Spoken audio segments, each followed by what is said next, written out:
good afternoon to all of us here today. I think over the last couple of presentations, we've been talking quite a bit about how the pandemic has affected us. We talked about how we have shifted into, I guess, digital media so much more. And it almost seemed like digital media was like a bane, like it was a really bad thing. But I thought our presentation could cover a different side of how we could use digital media that maybe may not be necessarily always a bad thing. So I know I'm standing between us and the lucky draw, so just stay with us for this next segment. Okay, a little bit about myself. So I specialize in child neurodevelopmental conditions. I also chair the public education committee with the SPS. And at this point, I just wanted to do a shout out to the public education team. All of you guys, have done a fantastic job organizing this talk and doing all the behind the scenes work, getting the sponsors and all. Yeah, so great job, guys. And before we move to the presentation, could I also introduce Yawen as well? Yeah, hi guys. So I think Joshua did a really good job introducing us. So myself, I did my master's with JCU in Singapore, and I'm working at CPH right now. I do have a little side project of my own. So if you're interested in finding out more about mental wellness, do feel free to check out my Instagram page. Yeah, I think we can jump straight into our presentation now. All right, thanks, Yawen. So I'll just bring you guys through a general overview of what we're going to share today. So we'll start with sharing what online therapy is, the pros and cons of this relatively new modality, and the suitable population for online therapy, some local resources, and how do you prepare yourself if you sign up for an online session, and what can you expect from a general therapy session, especially if it's your first. Okay, let me begin by first defining what online therapy is. In gist, it is just intervention, psychological intervention delivered over the internet. So there are quite a number of modalities. Of course, there's the video modality. I think telemedicine platforms are quite popular now. Just to give a few examples, I think we have a White Coat, we have Doctors Anywhere, I think we have a HiDoc as well. So quite a number. I think aside from just psychological therapies, of course, they provide they have GPs and doctors involved as well, and they also deliver medicine over. So that's the video platforms. There's also telephone, just voice only kind of platforms. Singapore Association for Mental Health, SAMH, they have that. Clarity, they have that, and I think Silver Ribbon, they have that as well. So this is aside from just the 24-hour crisis intervention hotlines. They also have the live chats. And these live chats, they are different from the bots, not the like automated ones, but there's actually a real life person on the other side that's helping to answer the questions and just typing the responses. There is a Here For You, spelled HEAR, number 4 and U, and CPH also has an online live chat counseling, and that's I think that's something that Yawen does. Maybe perhaps we'll get her to share a bit more about this. And there's also emails with CPH, also the Community Psychology Hub. Aside from these kind of direct kind of interventions, there's also web-based interventions in the format of more like a course, like homework for you to do at your own time, at your own pace. So some examples are like a mood gym for conditions like depression, and there's also a PE coach for post-traumatic stress disorder.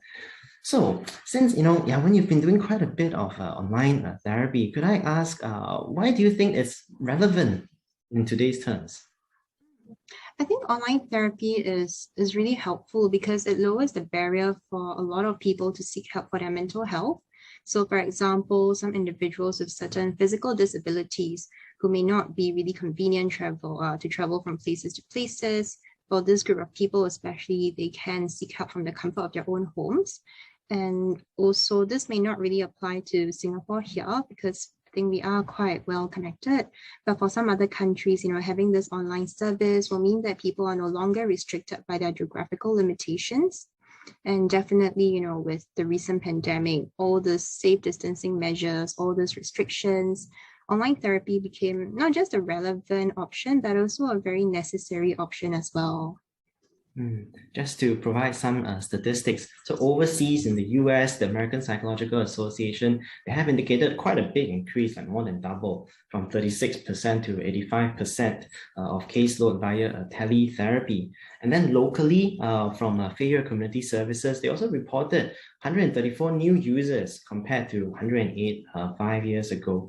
Even currently in my own practice at Annabelle Psychology, we're also seeing quite a larger take-up for online forms of therapy rather than the traditional coming to see you face-to-face in the clinic. So Jiayong, could you share with us what are some benefits that they think online therapy has? I think online therapy definitely brings about its own unique benefits. So for one is anonymity. So our clients who shared with me, these are usually live chat or phone clients, they will share with me saying that they feel more comfortable to self-disclose and talk about certain personal issues, knowing that they are anonymous. And also for some other groups of individuals, especially for clients who are a little bit less familiar with mental health, for this group of people, they may still feel a little bit stigmatized if they were to seek help from a clinic or a hospital setting. For them, seeking help online makes it a lot more acceptable. And of course, there is the convenience factor. So this is really helpful for clients who are very busy. For example, full-time working moms with kids doing home-based learning. So for this group of clients, they can't really get away for a couple of hours, or for people who have really long working hours as well. So for them, they can just hop online for a quick hour during their lunch break, or if needed, they can just come in between their meetings. And as mentioned before, accessibility is a huge plus. So it makes it a lot easier for those who may find it difficult to travel to physical clinics. And also, depending on the type of online therapy, it may be cheaper compared to face-to-face therapy. And just another point to add on, I do have clients who shared that they actually like typing during live chat because this allows them the space to process their thoughts. And also for some of the email clients that I've worked with, having that email correspondence gives them that visual to refer to on hand when they need help, or when they need to recap a certain thing that has been discussed before. Yeah. What about you, Jiayong? Yeah, if I could kind of, this made me think of a case that I had, de-identified, of course, I had this client with social anxiety, and it was really tough for him to leave the house because of, the fear of the social evaluation. He's afraid that in public spaces, there was nowhere to run to escape. And it was really tough to really come to clinic face to face. And online therapy was a good, I guess it was a slightly easier step for him to take to get help. And at least with some support, even though it's through a screen, with some support, we were able to kind of work on some desensitization methods and kind of slowly work up that fear hierarchy. Yeah, so I absolutely agree with some of these benefits. At the same time, it also makes me think about some of the challenges of online therapy. For example, in crisis situations, sometimes when our clients they go through a critical incident in their lives, and they're really overwhelmed by their emotions, and they are at risk of hurting themselves. If it was in a face-to-face in-clinic kind of setup, at the very least, the therapist is able to kind of ensure the client's physical safety. And if need be, we could contact the caregivers to physically come before we do the handover to the caregiver. Or in really high risk scenarios, we could also call for an ambulance to make sure that the client receives treatment. But if it's done online, we don't have these resources with us. So I think that is a big challenge. But fortunately, I think most of the online platforms, the reputable ones, they do insist that upon sign up, upon registration, that clients must provide an emergency contact. So I think that mitigates this problem. Another problem that I often face also would be technical difficulties of all kinds. It could be that the client's camera is not working, so I can't see the client's face. It could be my own camera, there's something wrong and it's not working. Or sometimes because the Wi-Fi connection is bad, my voice breaks up, and then I have to strain my ears to hear and ask the clients, could you repeat that again?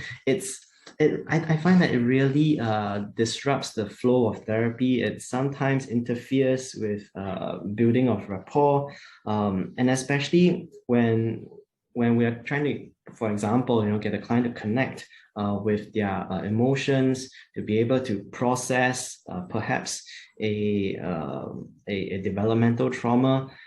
That when these technical difficulties come in, it really doesn't make therapy very effective. Yeah, so these are some of my personal experiences. How about you, Yawen?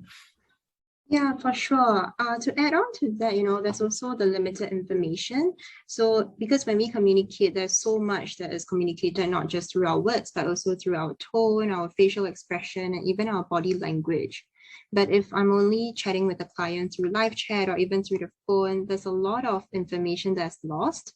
For example, if a client is just replying, okay, if I'm talking to him or her face to face, I know what okay means. I can tell that, okay, does it mean that she needs more time? Is she still trying to process? Or is she feeling a bit uncertain? Does she have any questions? I can tell that from her expression. But if I'm just seeing the two letters, okay, on the screen, I'll have to ask a lot more questions to clarify that. And sometimes the therapeutic relationship may become a little strained. For example, if there is a long pause in between, I may not know what is going on for the client, and I have to check in like, hey, are you still there? But if I'm seeing the client on video, or if I'm seeing a client face to face, I know that, oh, actually, she's actually going through something and she may need a bit of space. So limited information is one challenge that we have to overcome. And definitely the limitations of confidentiality as well. This has to do with more about the physical limitations. So for example, when a client comes into a clinic with us, they are safe with us in that private space for the whole hour. But if they're at home, or for some of them, if they take the call in the office, in a meeting room, they can't really prevent people from stepping in. They can book the room, they can close the doors, but there will still be times when someone just barges in, and it can be quite awkward and uncomfortable for the client. Yeah, and that reminds me, I think just the other week, when I was having the online session, then I think my client's sibling kind of barged in and then wanted to have a look and join in the conversation. And that was a pretty awkward moment. And yeah, and I didn't know whether I'm supposed to continue, whether I should be talking to the sibling or not. Yeah, so I totally agree with these points.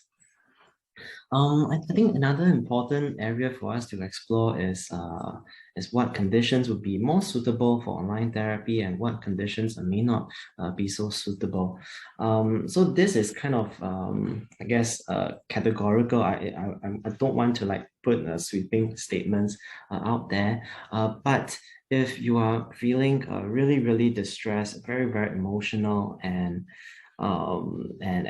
possibly you might have thoughts of perhaps hurting yourself or of hurting others, then I would probably say that online therapy may not be so suitable, because I think there is still a difference when there's someone physically present with you to work through some of these emotions and help you to regulate.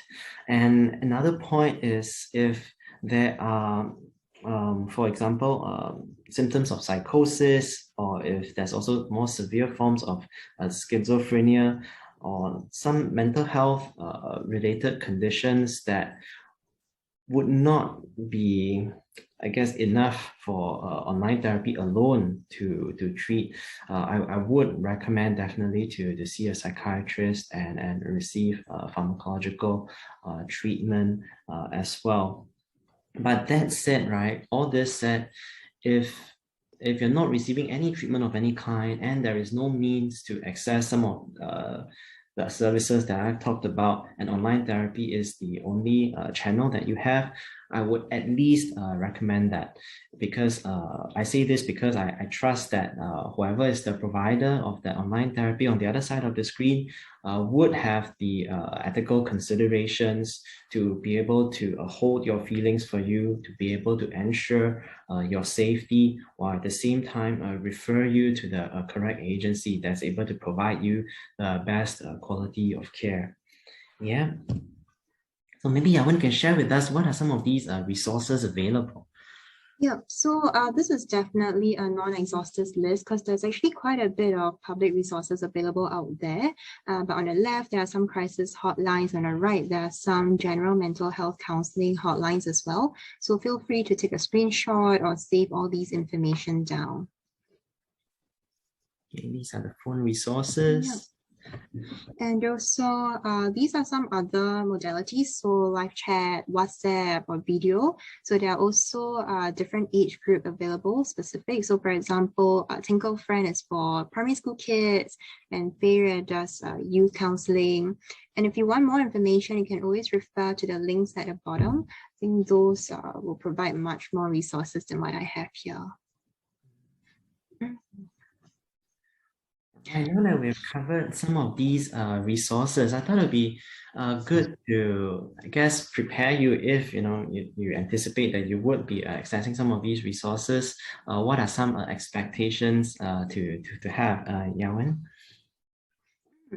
So let's say you've booked in a session with a therapist, and there will be some administrative arrangement first. So for example, this may include an email which will share with you certain instructions on how to log on to a portal, or certain information that they may require, so certain online forms that you may have to fill up.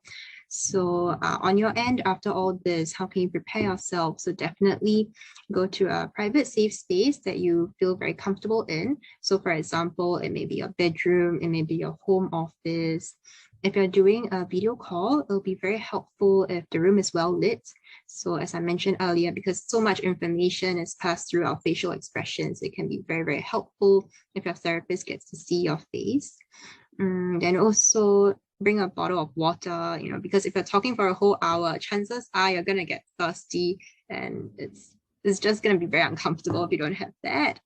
And yes, and also buffer some time in between. So even though, we mentioned how convenient online therapy is, I do suggest to buffer at least 2 to 3 minutes before your session, just so you can do a bit of deep breathing, just so you can decompress a little bit, just to prepare yourself. And also to buffer in about maybe 10-15 minutes from the end of the session to your next appointment, just in case, you're feeling the need to regulate your emotions, or you just want that bit of space to yourself before jumping into your next meeting again. And Jiayong, so let's say if I booked in for a session and it's my first session, what can I expect? Yeah, I wanted to use this chance to also address some possible barriers and possibly allay some anxieties as well. That if this is your first session, it is normal. It is perfectly normal to feel that it's a little bit awkward, maybe a little bit disoriented as well, because after all, you're not physically speaking with someone, that is you're kind of talking to a screen. And yeah, and that's okay. It takes a while to get used to it. It takes a while to get to know the other person as well. And sometimes I think we do need to let time run its course. And at the same time, perhaps there's a lot of feelings, a lot of thoughts, a lot of memories and baggages kind of just coming in, rushing in all at the same time. And you could feel very, very overwhelmed, and you might not know exactly what you're supposed to say, how you're going to sequence your narrative, how you're going to structure and present in a coherent way. You don't have to. I think that's the biggest point. You don't have to necessarily weave it all nicely. That's the psychologist's job. That's the therapist's job, to be able to help you make sense of that whole mess. Yeah, I always see it as like it's almost like a big ball and it's all tangled up. And I guess that's the psychologist and therapist's job, to help to weave all that together with you. And I think an important point to note is that that therapy is not really like a magic pill where the psychologist tells you, okay, do step 1, 2, 3, and then you're good to go. Yeah, it doesn't really work like that. It's not like the typical medical model where you see the doctor gives you instructions and then follow instructions and you're good. You know, that therapy is more a two-way kind of relationship. That's why we always emphasize the importance of the therapeutic collaborative relationship. If I could kind of put forth one metaphor, it's like climbing mountains. It's like you are climbing your mountain over there and I'm climbing my mountain over here. And sometimes when you're climbing your mountain and your face is pressed up close against the surface, it's hard to see where you're supposed to place your hand next, where you're supposed to place your feet next. And it's helpful to have someone else with you, in this case, the therapist or the psychologist, to be able to, I guess, get a clearer picture and perhaps shed some light on where is that next step to take. And then together, a bit by bit, one at a time, we'll kind of figure our way up to scale that mountain. Yeah, so I hope to leave you with that little metaphor and imagery. And with that, we kind of conclude our little talk segment and we take any questions.